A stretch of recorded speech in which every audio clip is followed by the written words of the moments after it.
Here Vader, dankie vir die geleentheid wat ons het om uit die woord te hoor. My gebed is Vader dat ons nou die woorde spreek en die ware uiter. Maar U is iemand wat maak groei. En so deur die Gees kom ontmoet ons vandag, kom ontmoet ons vanmôre. Gesels met ons, elkeen van ons. En laat dit wat ons hoor so in ons harte resoneer dat ons dit kan gaan uitleef. In Jesus naam. Amen. Dankie, julle is welkom om julle sitplekke te neem.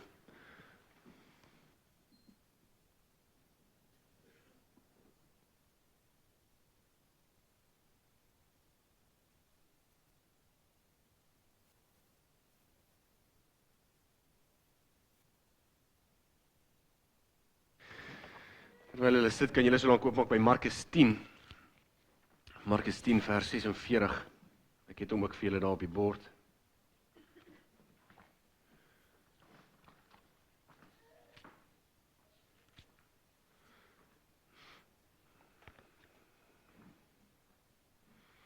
Markus 10.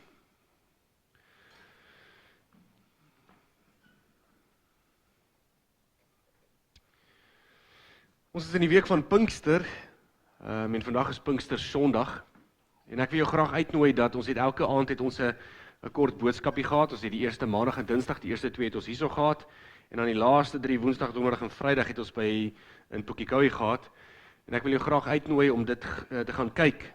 Ons het 'n bietjie gesels oor die Heilige Gees en die karakter van die Heilige Gees, en ons het besef dat die Heilige Gees ten volle God is, en wanneer ons sê hy is ten volle God, beteken dit dat hy nie 'n dit is nie, en hy is nie ook 'n iets nie. Hy is 'n wese, hy is die persoon. Hulle is een wese, maar 3 persone. Een wese, net soos ek sal sê, ek is in wese, is ek 'n mens. Ons almal is mense in wese, maar ons is verskillende persone. En so is die Vader, die Seun, een wese, hulle is God. Hulle is nie 3 gode nie, hulle is God self. Maar hulle het 3 persone binne dit. En ons staan stil by die Heilige Gees, en ek dink baie keer ons uitkyk oor die Heilige Gees is 'n kwessie van, wat is dit wat die Heilige Gees vir my moet kom doen? En ek dink nie ons moet so kyk na die Heilige Gees nie, ons moet eerder vra, wat is dit wat die Heilige Gees doen, sodat ons ingestel raak op die werk van die Heilige Gees? En wanneer ons ingestel raak op sy werk, dan glo ek, dryf dit ons om in te val by dit wat hy doen. Byvoorbeeld, een van die goeders wat ons genoem het, is ons het gesê, die Heilige Gees kom om 'n eenheid te bring onder gelowiges. 'n eenheid. Daar moet 'n eenheid wees onder ons wat Christene is. En dit is eintlik 'n moeilike versoek, want ons is divers. Ja, ons is dalk Afrikaners, en ons praat dalk dieselfde taal, en ons het min of meer dieselfde kultuur, party sinne lyk dalk bietjie anderste. Maar selfs binne dit, is kultuur nie genoeg om 'n eenheid vir ons te bring nie. Jy het groot geword dalk in die Vrystaat, ander van julle het groot geword in die Kaap, van julle is dalk 'n groot deel van julle lewe in Nieu-Seeland. En selfs dit het 'n groot invloed op hoe jy met mense handhaaf, hoe jy praat, hoe jy dink. En dit is oukei om so te dink. Dit is oukei om divers te wees. Maar dit beteken nie daar kan nie eenheid wees nie. Daar kan eenheid wees. En die Heilige Gees bring hierdie eenheid. Hy sê ten spyte van jou agtergrond, jou kultuur, jou sienings of jou besluitneming, roep hy jou tot 'n eenheid. En dit veroorsaak, as ons sien die Heilige Gees doen daai werk in die gelowige, dan wil ek wil in eenheid wees. Want ek sien hy doen dit. Dan wil ek uitvind, wat is hierdie eenheid? Hoe lyk hierdie eenheid? Hoe wys hy vir ons deur die woord wat die eenheid is? Dan gaan jy sien natuurlik, een van die fondamente van die eenheid is die liefde. Liefde vir mekaar en liefde vir die Here. So ons moet kyk, wat is die werk van die Heilige Gees? En dit is baie keer vir ons moeilik om te sien, veral as ons blind is. As ek dit moet beskryf eenvoudig terwille van die ouer sonnaarskoolklas wat hier sit, het ek daaraan gedink om 'n bril te vat, een van die groot safety brille, nee, daai safety goggles, daai wat jou wangbeen ook sommer toemaak.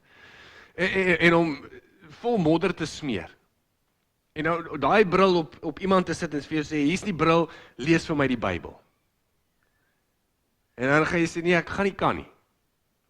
Maar gesê, as jy blind nie, ek sê blind nie, daar is net 'n sluier voor my oë, 'n bril voor my oë. En dit baie keer dink ek is die konsep, daar's so baie mense wat sien, maar hulle sien nie Jesus nie. So baie mense wat sig het, maar hulle is blind vir Christus. En dit is een van die take wat die Heilige Gees in die gelowige se lewe kom doen. Paulus beskryf dit teenoor die Jode. Hy haal die sluier af. Hy wil jou Jesus mooi laat sien, reg laat sien. Hy wil jou nie net 'n Jesus laat sien nie. Hy wil jou die regte Jesus laat sien. Want jy weet so goed soos ek, dat daar is baie mense wat praat van 'n Jesus, maar nie noodwendig van die regte Jesus nie. Dit is een van die goed wat die Heilige Gees wil kom doen. En hy doen dit nie met inligting wat uit die hemel uitval nie. Hy doen dit nie met spesiale openbaring nie. Hy doen dit absoluut deur sy woord. Maar selfs in sy woord, soos Paulus ook skrywe aan Korinte, kort jy die Heilige Gees om sy woord te kan verstaan. Jy kort hom. Dit is geestelik geskrywe en dit moet geestelik verstaan word, geestelik gelees word, geestelik benader word. En ons sien eintlik so ietsie van dit in hierdie verhaal, hierdie wonderwerk van Jesus. Nou kom ons lees Markus 10 vers 46 tot 52 en praat ons bietjie daaroor. Hulle het in Jerigo aangekom, dis nou Jesus en sy disippels, en toe hy, Jesus, met sy disippels en 'n groot skare uit Jerigo vertrek, het 'n blinde bedelaar, Bartimeus, die seun van Timeus, langs die pad gesit. Toe hy hoor dat dit Jesus van Nasaret is, begin hy uitroep, Seun van Dawid, Jesus, ontferm U oor my. Baie mense het hom berispend aangesê om stil te bly. Maar hy het net al hoe harder uitgeroep, Seun van Dawid, ontferm U oor my. Jesus het gaan staan en gesê, roep hom. Hulle roep toe die blinde man en sê vir hom, hou moed, staan op, hy roep jou. Hy gooi toe sy boekleed af, spring op en kom na Jesus toe. Jesus vra hom, wat wil jy hê moet ek vir jou doen? Die blinde man antwoord hom, Rabboni, dat ek kan sien. Jesus sê toe vir hom, gaan, jou geloof het jou gered. En dadelik kon hy sien. En hy het met hom, dit is nou Jesus, hy het met Jesus op sy pad gevolg, net tot daar. Soos ons sê, alhoewel die wêreld vol mense is wat kan sien, is daar 'n groot deel van die wêreld wat nooit sig het van Christus nie. Mense kyk baie na Christendom en hulle sien godsdiens, godsdienstige pligte. Mense kyk na Christendom en hulle sien emosie. Mense kyk na Christendom en hulle sien net nie Jesus nie. Maar Markus wys vir ons die ironie, hierdie gedeelte spesifiek, wys vir ons dat hier dit drup van die ironie. 'n Blinde man wat nie fisiese sig het nie, sien meer van Jesus as die mense om hom wat fisiese sig het. En dit is moontlik om naby die dinge van Jesus te wees, maar om steeds Jesus verkeerd te sien. Dit is moontlik om naby Jesus te wees en die dinge van Jesus te doen, maar om steeds Jesus te mis. Een teoloog noem dit die Judas-tragedie. Dis wat dit is. Die Judas-tragedie is om vir Jesus vir 3 jaar lank van jou lewe te volg, om alles op te offer, presies te hoor wat die disippels hoor, presies te sing wat die disippels sing, presies in die voetspore te stap waar al die ander disippels stap, agter Jesus aan, die wonderwerke te aanskou, die bonatuurlike werke te aanskou, Christus te aanskou, en dan kom jy aan die einde en jy mis Jesus. 'n Judas-tragedie. Om fisiese sig te hê, maar geestelik blind te wees. Nou Jesus is op pad na sy kruis toe, hy is op pad om gekruisig te word, en hy kom in Jerigo. Jerigo is omtrent so 25 km net voor Jerusalem, en in Jerusalem weet jy, dis waar hy sou ly, dis waar hy verhoor sal word, en dan natuurlik op die einde van die dag sal hy gekruisig word. So hy is naby aan dit. En hierdie gebeurtenis gebeur net voor Jesus Jerusalem die intog invaar, nee, op die donkie met die palmtakke. Hierdie wonderwerk gebeur net voor dit. Hierdie is Jesus se laaste wonderwerk, behalwe nou natuurlik die vervloeking van die vyeboom, wat eintlik nou maar nie 'n wonderwerk is nie, maar is 'n wonderdaad. Is sy laaste wonderwerk. En Markus sit hierdie gedeelte hierso vir 'n spesifieke rede. Dis nie net 'n wonderwerk wat hy toevallig hierso gesit het nie. Inteendeel, as ek self dit sou moes rangskik, sou ek dit voor by al die wonderwerke gesit het. Maar Markus doen dit nie, hy sit hom hier vir 'n rede. En ons moet uitvind wat daai rede is. Hy sit hom hierso, want as jy gaan kyk wat net voor dit gebeur het, dan sien jy Jesus is besig om sy disippels iets te leer. Hy praat met sy disippels wat dit beteken om hom te volg. Hy praat met sy disippels wat ware grootheid is, hoe lyk dit om groot te wees in die koninkryk. Hy sê vir die disippels, julle moet minder van julleself wees, ontken jouself, en volg my. Maar die probleem is, alhoewel Jesus dit sê, en baie mense het om Jesus gedrom en Jesus gevolg, en julle sal ook onthou, in die ander evangelie word dit vir ons bekend gemaak, dat Jesus vir Lazarus uit die dood uit opgewek het, net voor dit, een van sy grootste wonderwerke, en daar was baie mense volg Jesus, godsdienstige leiers kyk na Jesus, disippels kyk na Jesus, maar tog sien hulle Jesus nie geestelik reg nie. Hulle het 'n ander verwagting oor dit wat Jesus vir hulle moet doen. Hulle het gedink Jesus gaan hulle vrymaak van die Romeine, hulle het gedink Jesus is hierso om vir hulle skatte te gee op hierdie aarde, hulle sien Jesus nie reg nie. En Jesus probeer hulle leer, jy moet min wees, jy moet nederig wees. En toe kom die blinde bedelaar, nadat Jesus al die goed vir hulle probeer leer het. Dit is half 'n praktiese les. Jy het nou gehoor, nou gaan Jesus vir jou wys wat dit beteken. En dit is ironies. Dit is ironies dat mense heeltyd saam met Jesus loop, maar hulle verstaan nie Jesus nie. En hoeveel keer die disippels ook het nie verstaan wat Jesus sê nie. Maar hoe is dit dan dat 'n blinde man Jesus verstaan? Die skrif maak die man se naam bekend, dit is Bartimeus. En as jy sal sien, Bartimeus, Bar beteken seun van, jy sal onthou ook, toe Jesus, toe die volk moes kies, was of Barabbas, nie Barnabas nie, Barabbas. Die volk moes Barabbas kies of Jesus kies, laat vir ons een vry. Onthou julle Pontius Pilatus het gesê, ek sou vir een gee, kan vry. Barabbas beteken Bar, Abba, Abba is seun van die Vader, Bar is seun van, Abba is Vader, seun van die Vader. Bar beteken seun van. Dis ironies, want, die ironies, dit is vreemd, want Markus skryf, hy sê, daar was 'n blinde bedelaar, Bartimeus, en Bartimeus beteken seun van Timeus, en direk na dit skryf hy dit weer, die seun van Timeus. So Markus skryf, hier is die seun van Timeus, komma, die seun van Timeus. Die rede hoekom ons dink hy skryf dit, is maar net, ons dink hy skryf nie vir die Joodse gehoor nie. Die Jode sou verstaan het dat dit so beteken het, maar ek en jy sal dit nie sommer verstaan, terwyl ons na die Joodse tradisie gaan kyk nie. So hy sê, hierso is 'n Bartimeus, die seun van Timeus, hy noem sy naam, en 'n rede hoekom hulle dink sy naam noem, want min mense op wie Jesus wonderwerke uitgevoer het, sy name was genoem. Maar hulle verneem, die ou het verder dalk 'n rol gespeel in die kerk.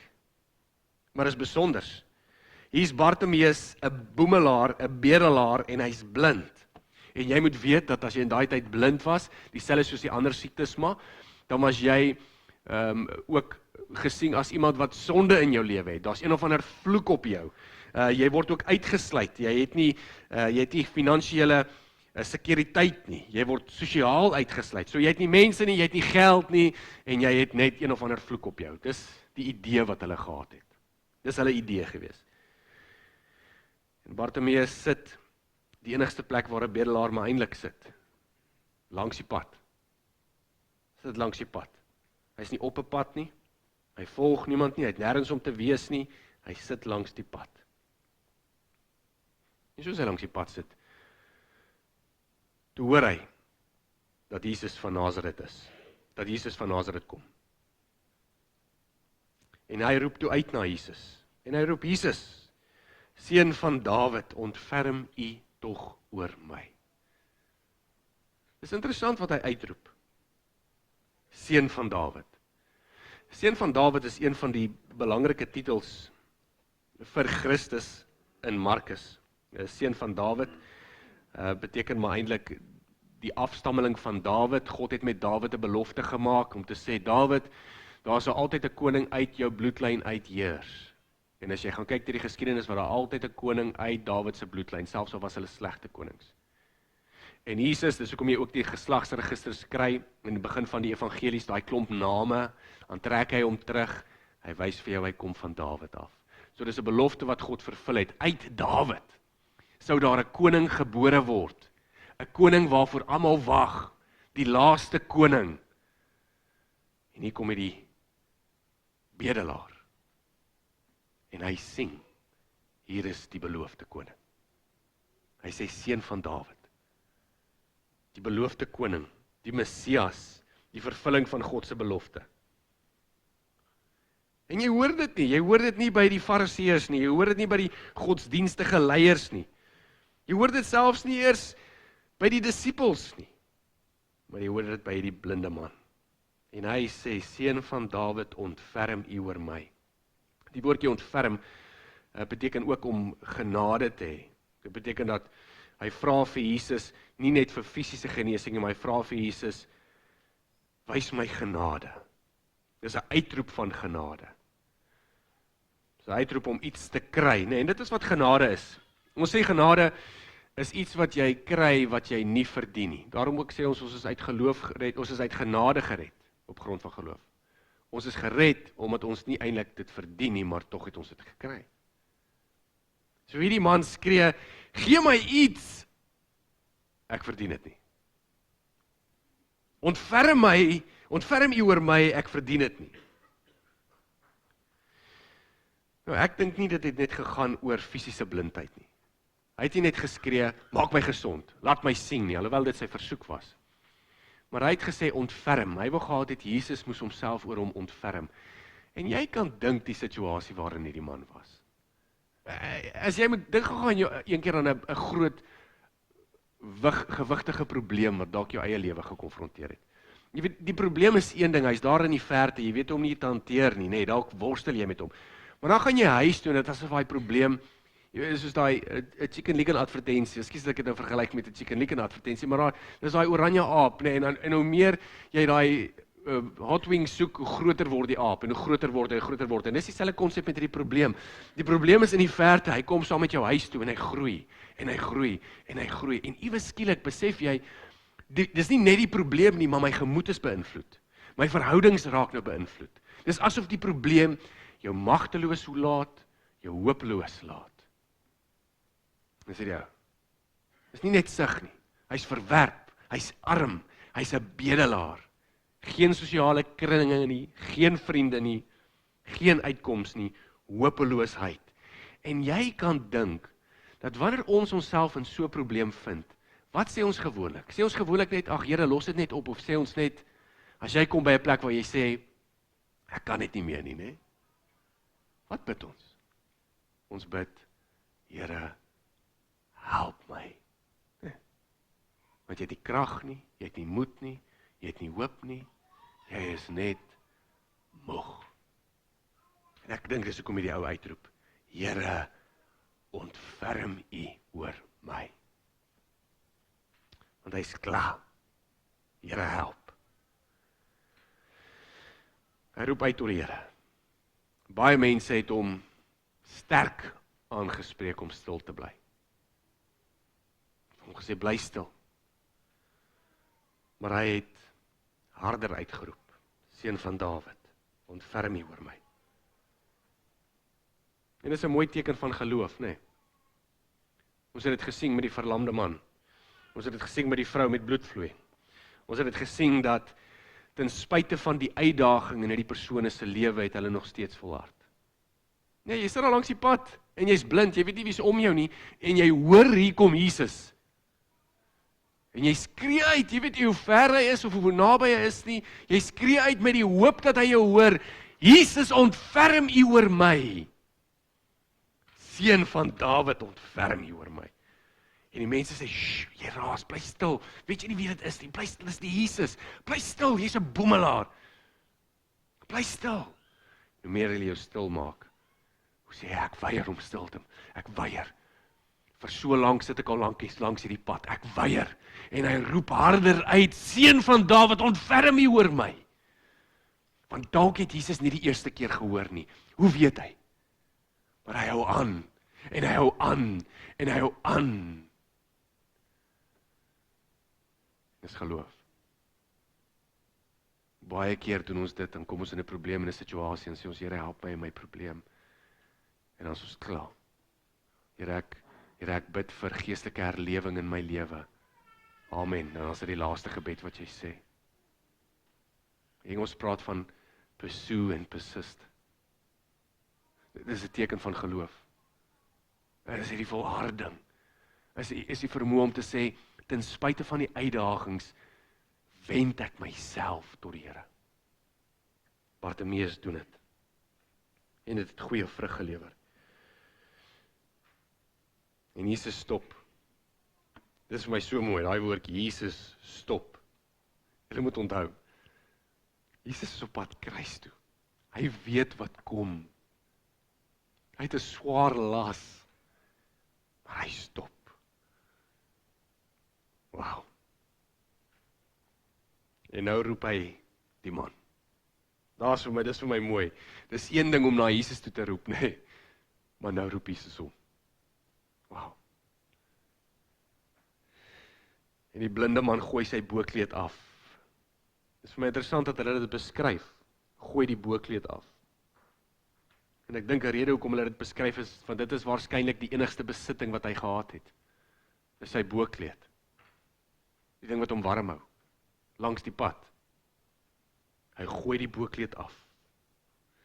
En as jy eintlik gaan kyk in dieselfde hoofstuk, Markus hoofstuk 10, net in die begin van Markus hoofstuk 10, dan praat Jesus met 'n ryk jongman. En wat was die probleem met die ryk jongman?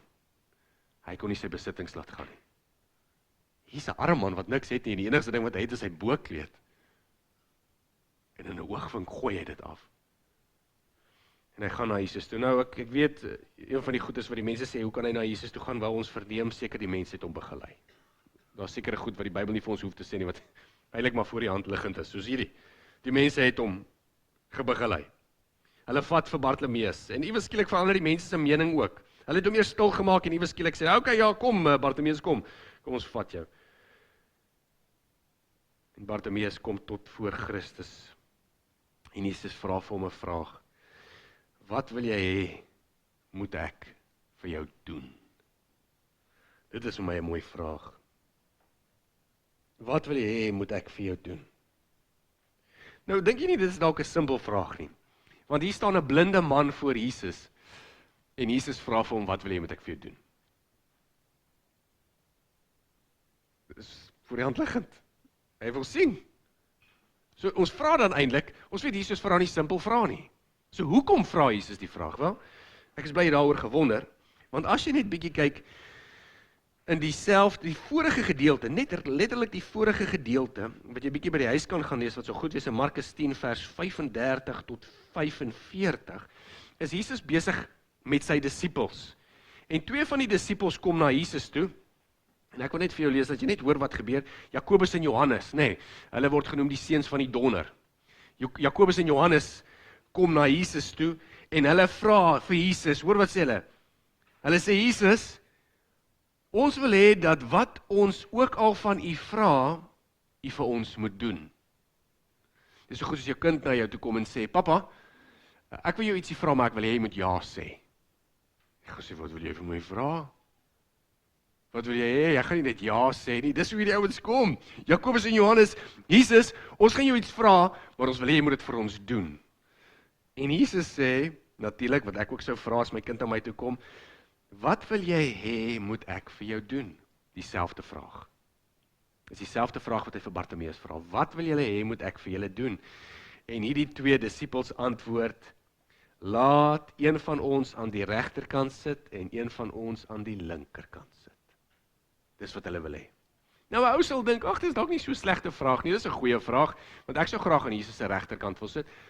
Maar as jy verstaan wat hulle motief is, want Jesus antwoord hulle toe, die ouens se motief, Johannes en Jakobus, was nie net om naby Jesus te sit nie. Hulle wou 'n ereposisie hê.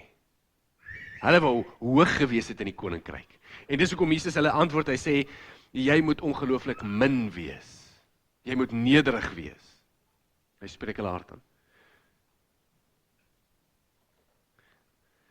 Die disippels vra vir selfverheerliking. Jesus sê, wat wil jy hê, moet ek vir jou doen? Die disippels sê, ons wil 'n ereposisie hê. Die bedelaar, hy vra dat die Here hom moet genadig wees. Wat sê een van julle dink julle is 'n nederige versoek?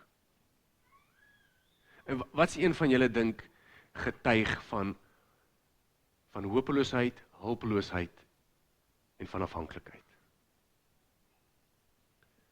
Bartimeus roep om genade. Hierdie disippels is geestelik blind, hulle soek 'n ereposisie. En Bartimeus sê, dat ek mag sien. Dis wat hy sê. Wat wil jy moet ek vir jou doen, Bartimeus? Dat ek mag sien.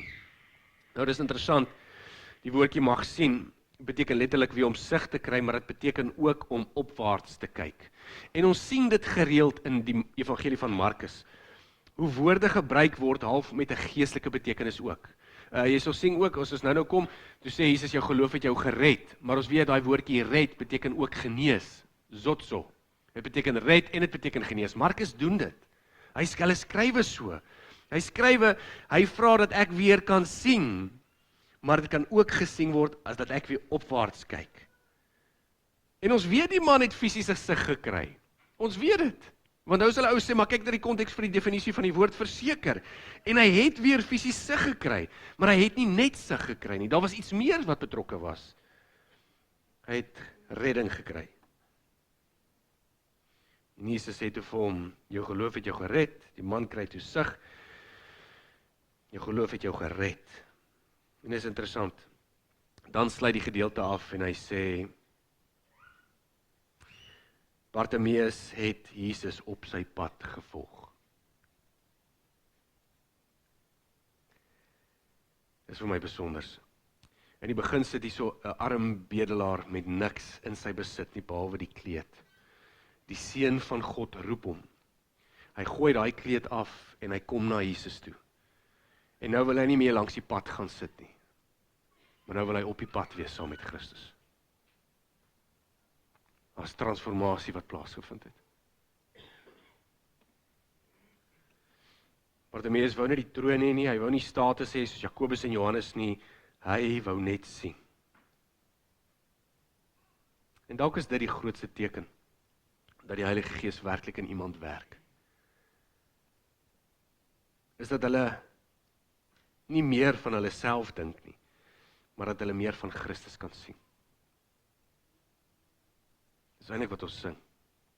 Ons bekende lied, Amazing Grace, how sweet the sound, that saved a wretch like me, I once was lost, but now I'm found, was blind, but now I see.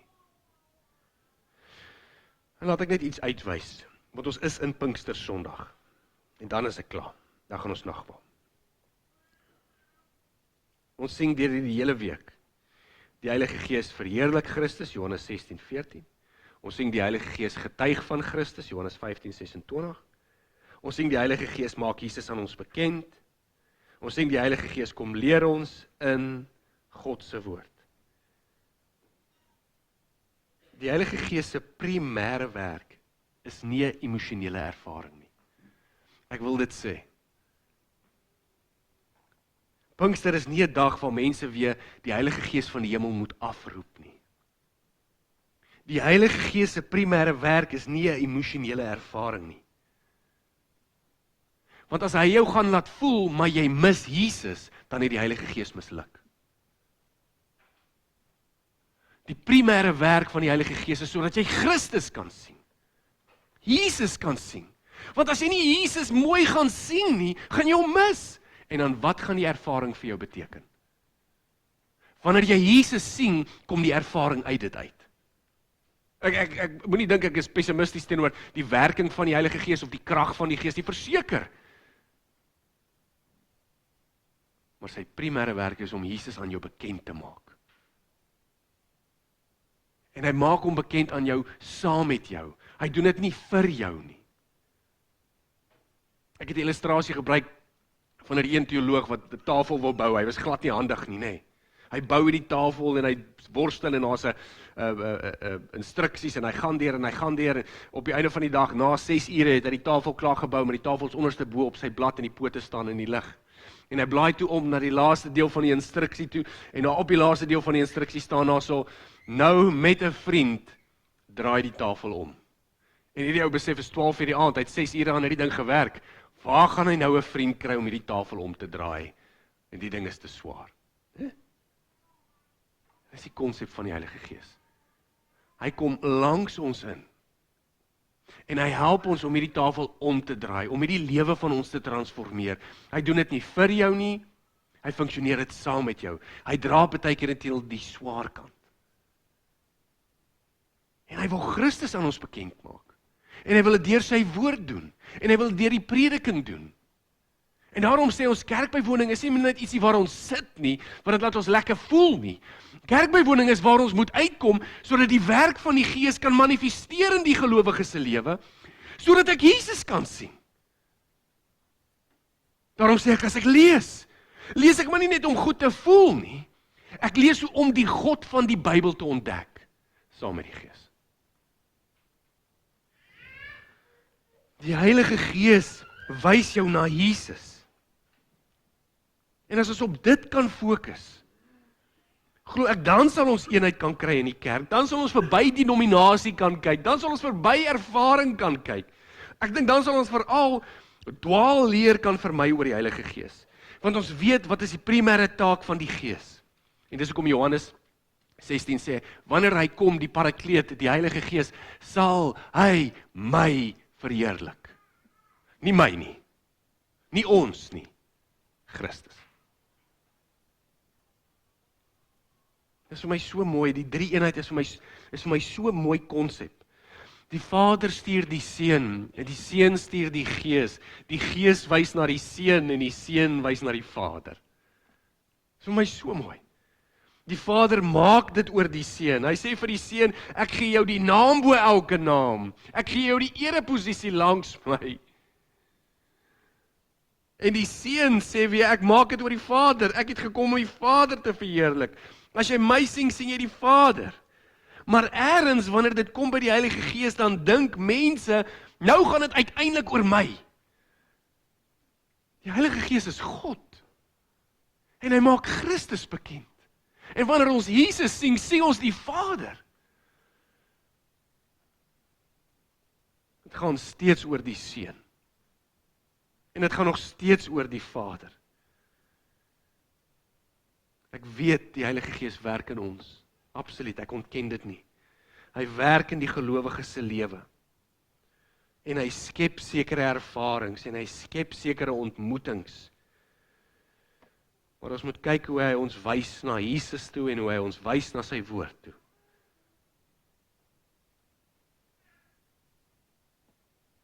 Ek dink as ons na die Heilige Gees kyk en sê, Heilige Gees, wat kan jy vir my doen?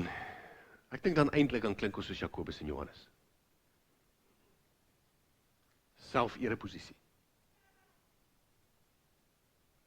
Maar as ons na die Gees van God kyk en sê, na God kyk en na die Seun kyk en sê, Heilige Gees, help my om Jesus beter te sien.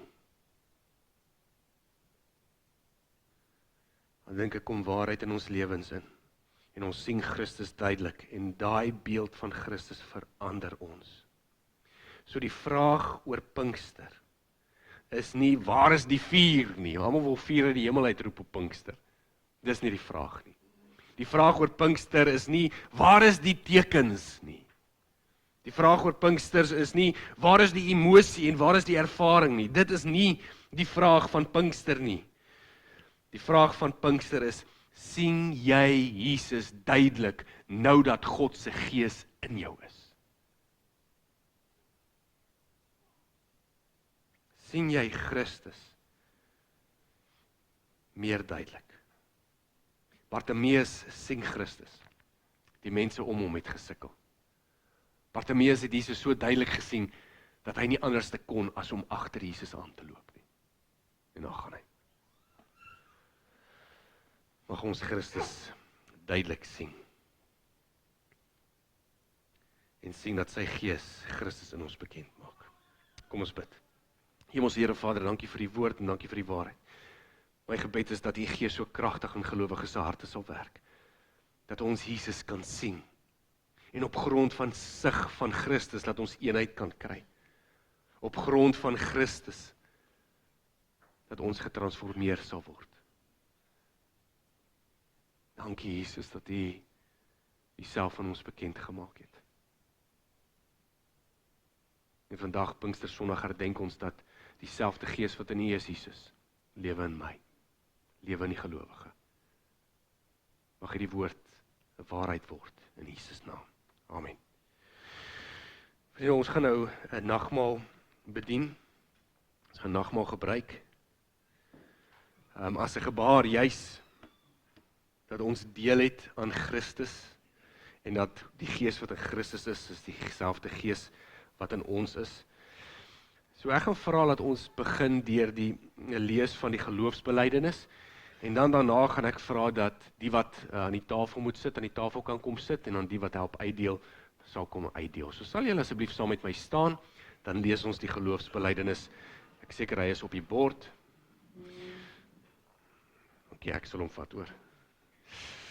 Ek glo in God die Vader, die Almagtige, die skepper van die hemel en aarde, en in Jesus Christus, sy eniggebore Seun, ons Here, wat ontvang is van die Heilige Gees, gebore is uit die Maagd Maria, wat gelei het onder Pontius Pilatus, gekruisig is, gesterf het en begrawe is en ter helle neergedaal het, wat op die derde dag weer opgestaan het uit die dode, wat opgevaar het na die hemel en sit aan die regterhand van God, die Almagtige Vader, vanwaar hy sou kom om te oordeel die wat nog lewe en die wat nog reeds gesterf het.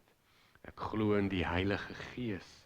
Ek glo aan 'n heilige algemene Christelike kerk, die gemeenskap van die heiliges, die vergewing van sondes, die opstanding van die vlees en 'n ewige lewe. Amen. Ek wil vra dat die wat nagmaal kom bedien, julle is welkom om julle sitplekke te neem en die wat aan tafel sit,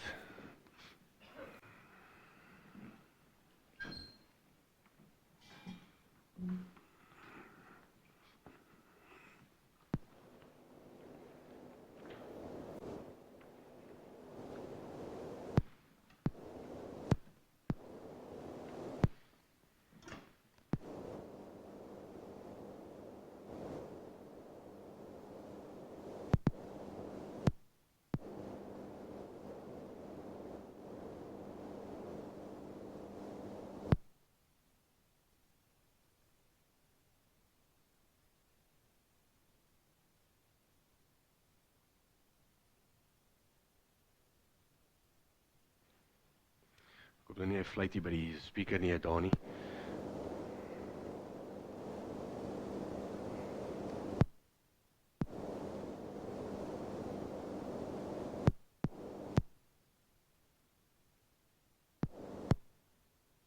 Die Here Jesus het die nagmaal ingestel ter herdenking van hom, nee. Ons eet die brood om te sê dat ons werklik deel het van hom, en ons drink die wyn of die sap om te sê dat hy werklik vir ons 'n prys betaal het om ons deel te maak. So ons gaan die nagmaal deel, hulle gaan vir julle uitdeel en dan sal ek julle bedien na dit en dan gaan ons dit saam gebruik as jy die broodjie en die sappie net so kan hou. Julle kan vir ons bedien en dan bedien ek julle.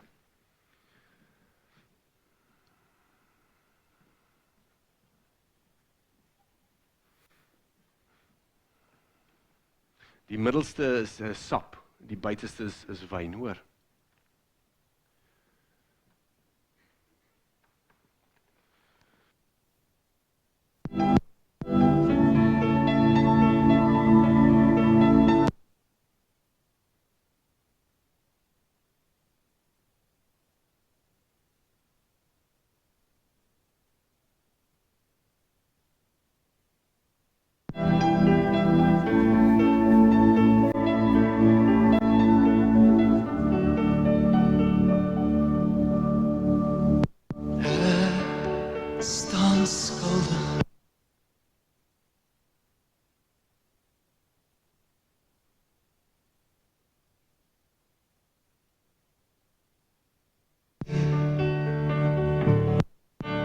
Ek is nederig in my hart, my siel is verward, en my lewe is vuil voor U troon.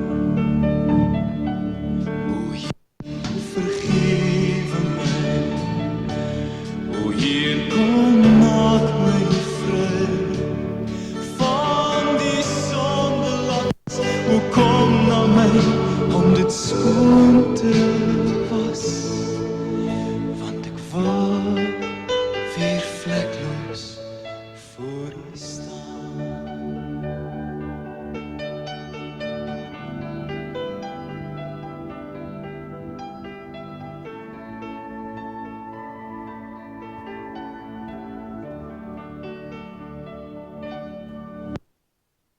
wyn en die brood wat ek nou neem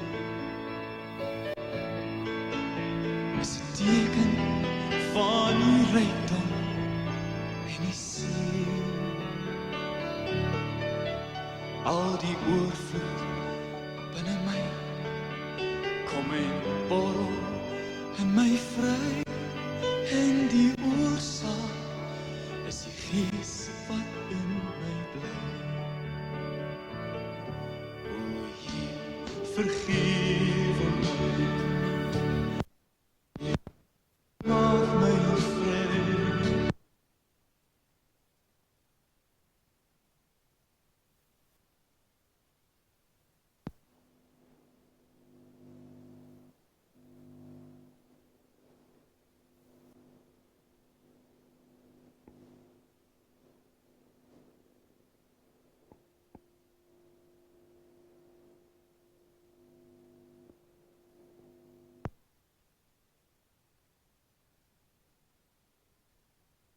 Of waar iemand is wat oorgeslaan is, almal 'n broodjie gekry en 'n soppie of 'n wyntjie.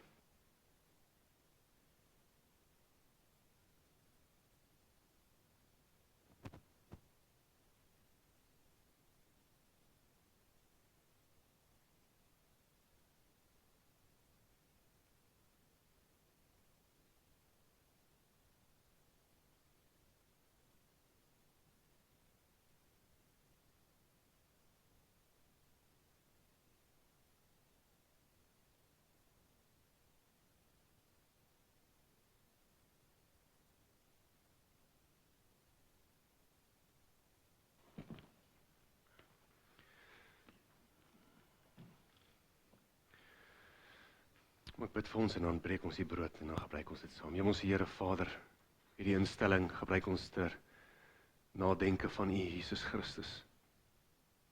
Die prys wat U vir ons aan die kruis betaal het, 'n duur prys. Ons weet Vader, dit is 'n nodige prys.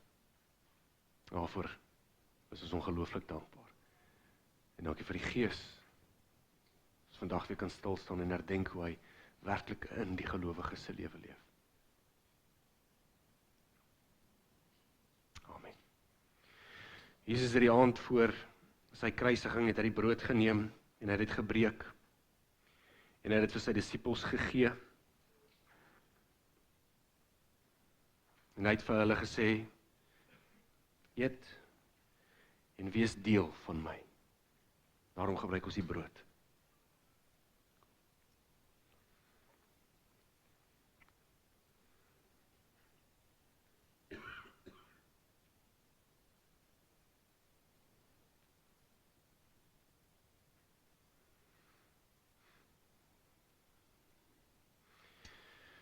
Soos die brood 'n simbool was van Christus se liggaam, en so is die wyn die simbool van Christus se bloed. Dit is net deur die bloed van Christus. Sy bloed moes vloei, sodat ons dit nie hoef nie. En daarom het Jesus die beker gevat en hy het dit gedeel, sy disippels gegee en gesê, drink. En so is jy vrygekoop deur die bloed.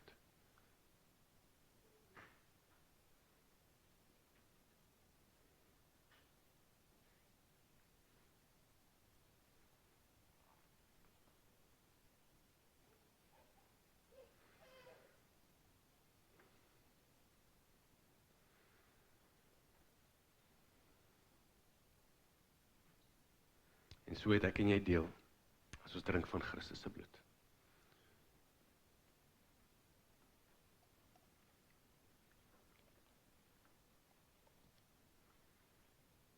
Dankie Vader, dat ons kan deel hê. Christus, dat ons kan deel wees, dat dit reeds gedoen is, en dit is volbring. Ons is U enig dankbaar, vir die prys wat U betaal het, om ons te red. Mag ons U dan verheerlik, deur die Gees, in Jesus naam. Amen. Dankie julle, kom maar, julle is plekke neem, baie dankie. Vriende, ons gaan gou 'n laaste liedjie sing, en dan gaan ons die seën uitspreek en verdaag.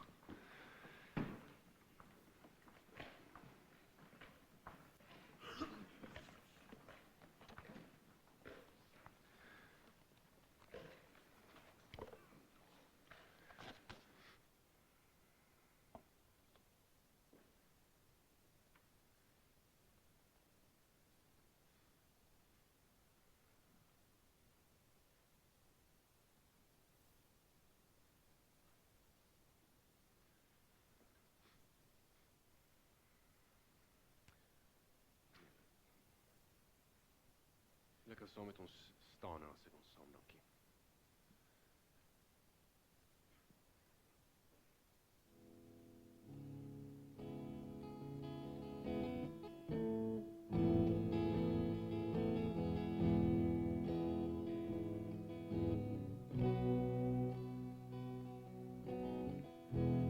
Here sien jou en bewaar jou, skyn sy aangesig oor jou, mag hy genade bewys, Here draai sy gesig na jou, mag hy jou vrede gee.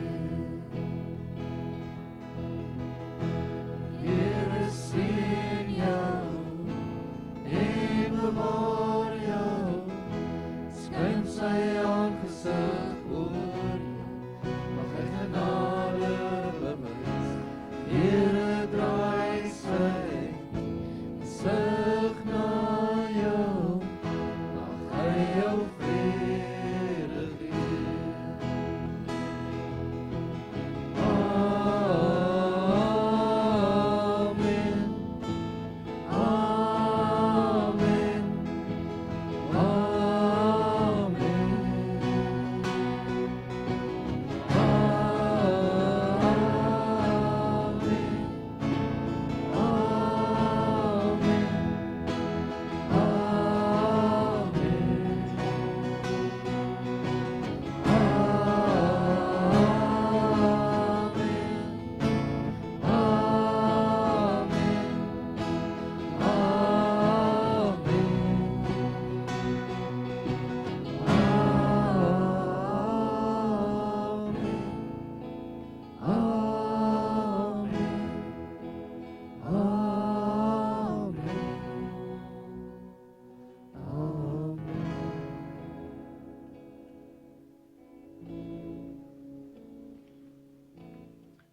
Mag jy werklik besef dat die Gees wat in Christus is die Gees wat in ons is. En dat dit God self is wat in ons is. En dit is hy wat Christus in jou bekend wil maak. En Christus in jou sigbaar wil maak. Gaan daarom in die liefde van die Vader en die genade van ons Here Jesus en die krag van sy Gees. Amen. Vrede vir julle.